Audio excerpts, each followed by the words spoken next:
Ayan mga kairap, nandito tayo ngayon sa may Alabang Village mga kairap. Malakas na ulan, ayun no. Grabe. Kanina hindi ganito kalakas yun, ayun, bumuhos na yung ulan mga kairap. Ayun.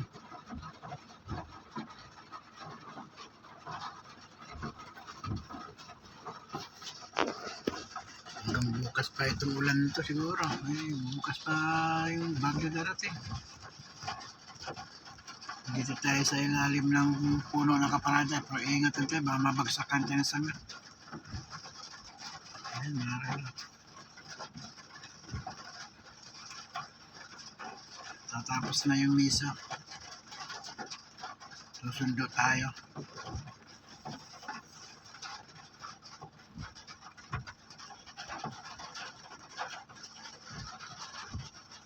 Ulan lang siya mga kairap. Wala siyang kasamang hangin. Okay lang yan, ulan. Yung hangin na nagpapahirap eh. Pag may kasamang hangin, sigurado may mabubuwag talagang puno. Puputol lang mga sanga. Pag ulan lang, okay lang yan. Pag nasama ng malakas na hangin, mga kabagyo.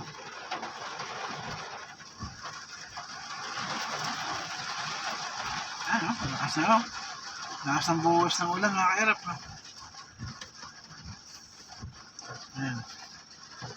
Ayan.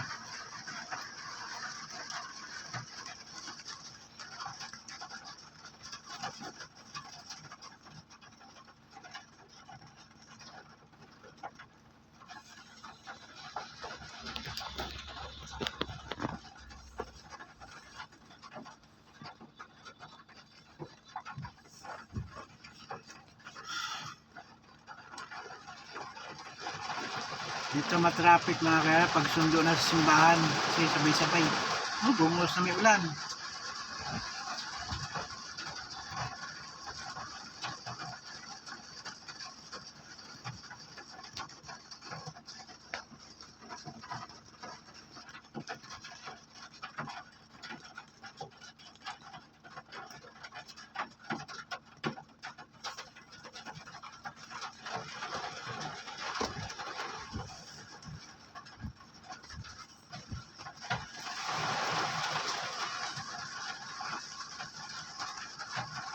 Bumubugso yung ulan mga kairap. Mahihina, tapos biglang lalakas.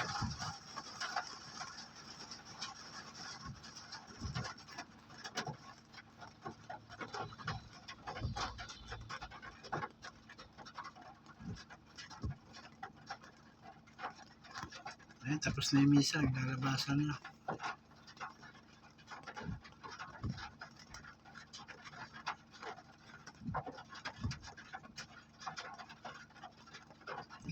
Sabay-sabay ito, sunduan.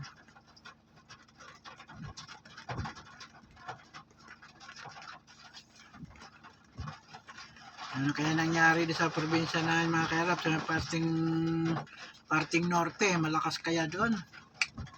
Parting Nueva Ecija, Pangasinan, La Union, Baguio.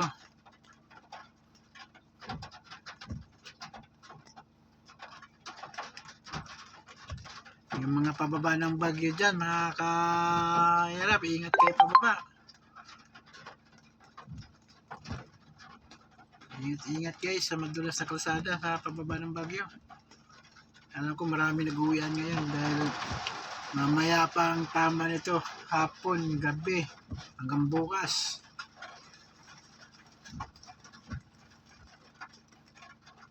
Totoo nga yung balita. Linggo ng hapon o gabi, Lunes ng umaga, ang landfall ng bagyong Yuan.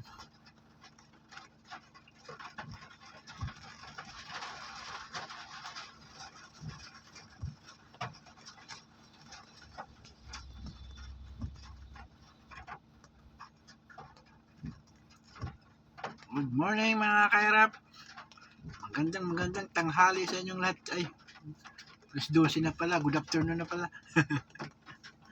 Bagyo kasi yung bagyong Yuan na ito. Good afternoon everyone. Ingat kayo dyan. Sa inyong paglalakbay, maulan ng kalsada, mabasa, madulas. Ingat lang guys.